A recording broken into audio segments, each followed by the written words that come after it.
Hey everyone, I don't typically do videos like this, but I was just comparing different lenses, and this video kind of started out with me taking audio notes for myself to go back and watch. But as I was looking at my videos and researching these lenses online, I noticed there wasn't a whole lot of comparison test film for people with the Sony FX30, and it's becoming a really popular camera body style, but it does have that crop sensor. So a lot of the high-end glass that you look at, they're full sensor cameras, and so they don't take into account the 1.5 crop on there. So this video was really to see how that affects the width of the kind of image you can get and the bokeh in the background, the focal lengths you can play around with, and that's why I talk a lot about the camera distance from the lens to where I'm standing, just so you can kind of get an idea of how much space you're gonna need to get the shot that you're looking for.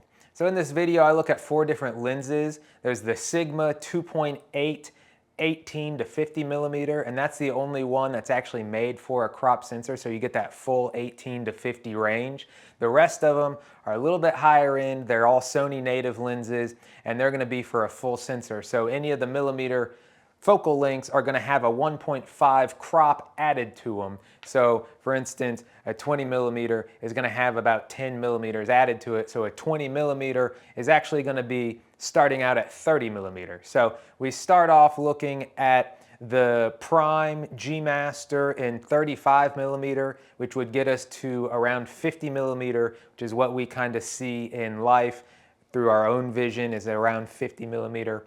And then we look at a G Master that is 16 to 35 millimeter. And we also look at the G Master 2 that goes from 24 to 70 millimeter. And then we have the Sigma in there to compare it, because that's a pretty popular option with the Sony. But I hope this video is helpful, and I apologize in advance if any of the numbers are a little off, because this video was just for me and I was just kind of spitballing. I knew what I was talking about, but the numbers weren't exact. So yeah, I don't mean to confuse anybody. I'll put up the actual titles of the numbers on the screen so that they're correct. But again, let me know if you have any questions, and I hope you like this video. So if we've switched it up so that we are a little bit more realistic with how we're gonna be filming in the wood shop, I've got my key light actually coming from the back, still warm, bright. We've got the overhead lighting on. The iris lock is not on because we can't get down to 1.4. We're actually gonna be at 4 for the f-stop. But I am about 3 feet away from the lens, so we're gonna get a better bokeh in the background, and I've also got my backlight back here on blue. And we've got a motivated light because this light is coming from our window right there. So just a little bit better of a cinematic shot. Let's see how this looks. Now we've got it so that we are on the 4, around 4 for the f-stop, but I'm only about 2.5 feet from the lens, so we're gonna get a better blur in the background. We're gonna get that bokeh because the minimum focal length is a lot better. I can also move forward and back. We don't have to deal with the focus breathing, but I'm gonna go ahead and probably stick with the zoom lens because we're not gonna be able to ever get down to that 1.4 without a filter. The f-stop is still around 4. It's actually at 4.5 when I checked. It's on auto, so I can't really be sure when I'm filming, but we moved the key light right here.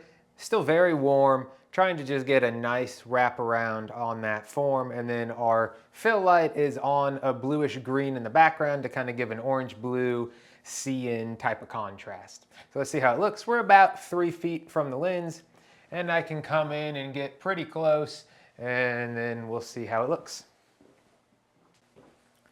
So the only other thing I wanted to try was how it would look if I moved the key light a little bit closer to being in front rather than in the back. I'm trying to get a highlight on this side of the face with the blue in the back, so we get a nice warm and cool color. If I turn this way, I can kind of get there we go. See, I can get that filming from the shadow side. It's a little more cinematic, and we get a warm wrap around the face, soft shadows from the honeycomb grid, and then we get the blue light in the background. So we're really kind of getting onto something cinematic here. Let's see how this looks. All right, so now we are about 3 feet away from the lens. I'm gonna turn to get the shadow on my side.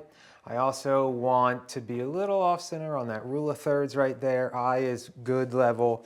And now we've got our key light over here. It's coming almost directly at my face. I go out, it's about right there. And then we've got the blue fill in the background. And we're probably on an f-stop around 4.5. It's hard to know because it's on auto right now. I could iris lock it, but I don't want it to overexpose. So let's see what this looks like.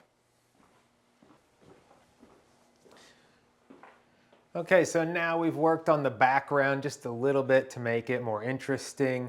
I could be on this side, where then we've got some more of the tools in the background, the warm glows wrapping around this side.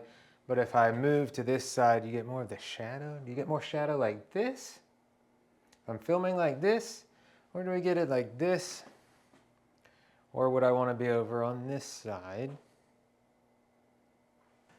So this is a test of the Sony FX30 using the Sigma 18 to 55 millimeter. I do have an ND filter on there. I'm not sure what the aperture is at right now. It's on auto, but we've got golden hour coming in from this light. We have our key light over here and then a fill light in the background. It's kind of a fill and a backlight, get some of that blue going.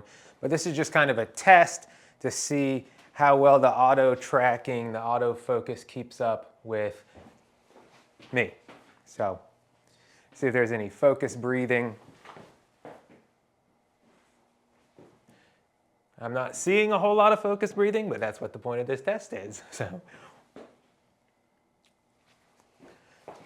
I think the auto tracking, the autofocus, and the no focus breathing for a $500 or $600 lens that's not a Sony native lens, this is pretty good. I would say the sharpness, the clarity, and just the overall wow factor is not quite as nice as what you would get from a G Master lens, but you're looking at $600 for this 18 to 55 versus $2,300 for maybe the 24 to 70 to give you somewhat of a comparable zoom range.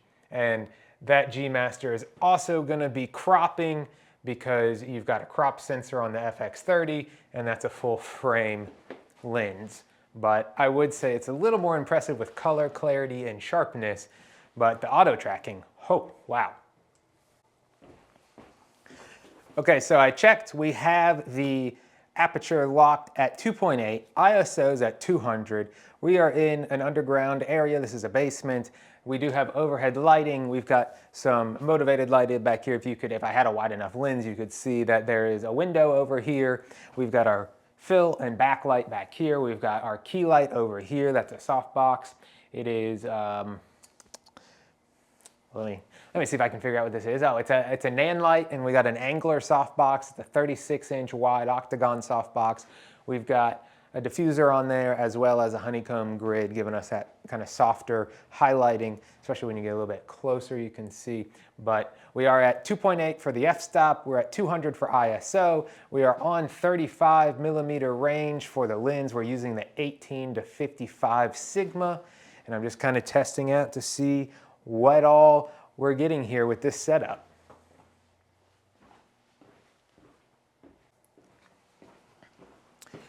Okay, now we are in the same spot. I zoomed us into the 55 millimeter range to kind of get that full zoom on the portrait mode, as well as seeing what we get with the bokeh in the background, trying to get that blurriness. We'll see how well it does with the focus breathing now. Let me turn this screen around so I can see what's going on. Okay, so we'll see what the focus breathing is doing. Oh wow, it's not even, can you not pick me up at 55? Hello? Oh, I turned off the tracking. Whoops. It's still keeping up with me. The auto tracking looks good. We'll go in, we'll go out. We're in frame. We're out of frame. Oh, it doesn't look like it's able to track me as fast as when we were at 35. I'm going to zoom out and do another one at the 18 range and see what we got going on there.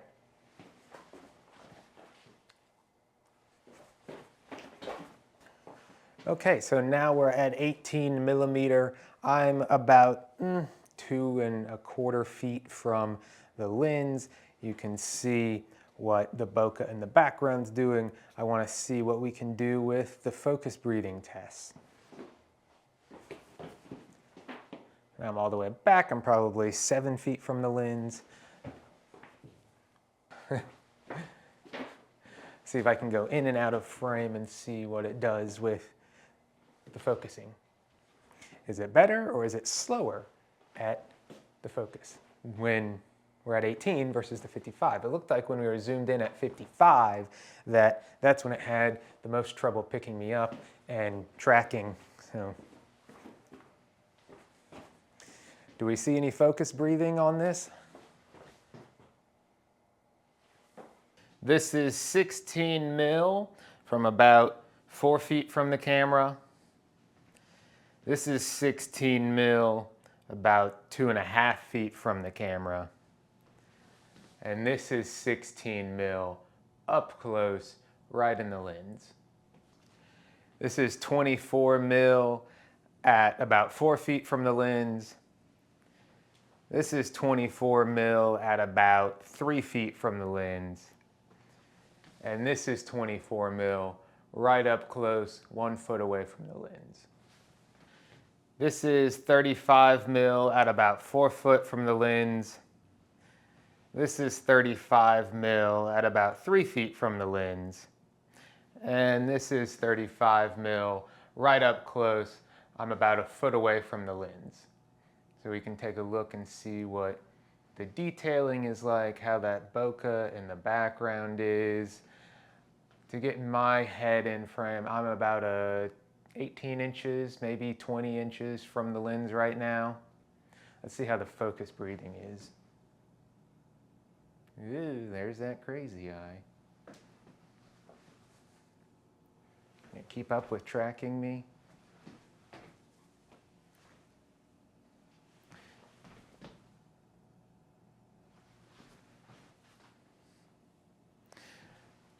Alrighty, there we go.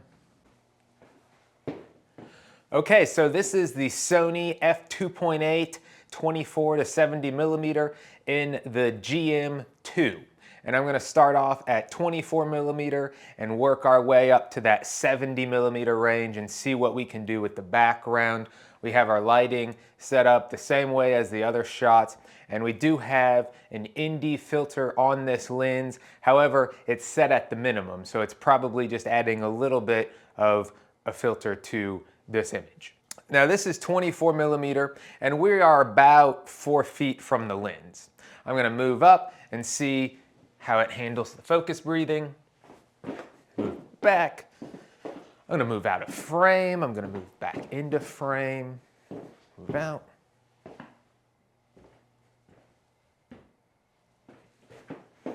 So there's 24 millimeter. Now we're at 35 millimeter, and because this is a crop sensor on the Sony FX30, this is going to be closer to 50 millimeter, or what our eye typically perceives in person, because you're going to get that 1.5 crop on it. So there's an ND filter, and we're at 35 millimeter. Let's see how the focus breathing is on this.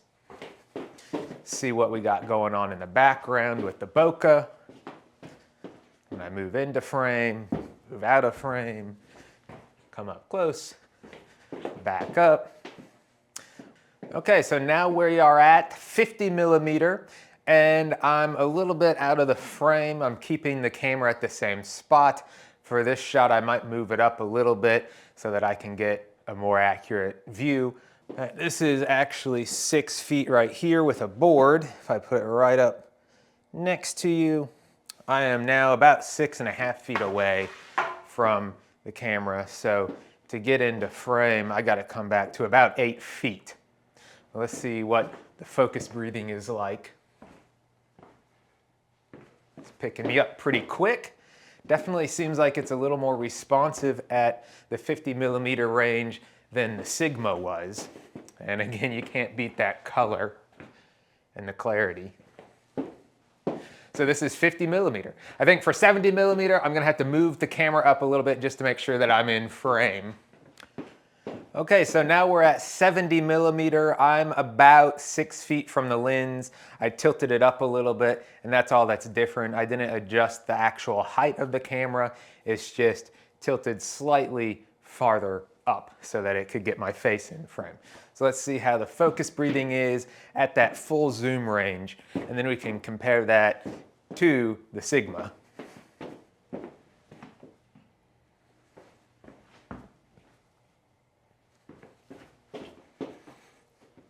And I do want to walk slowly towards the camera and see how it does with the background and keeping up with me. Now you can see that background is really blurry, and see how it does when I back up slowly. See how that focus tracking is. So this is gonna just about do it for the test of our lenses.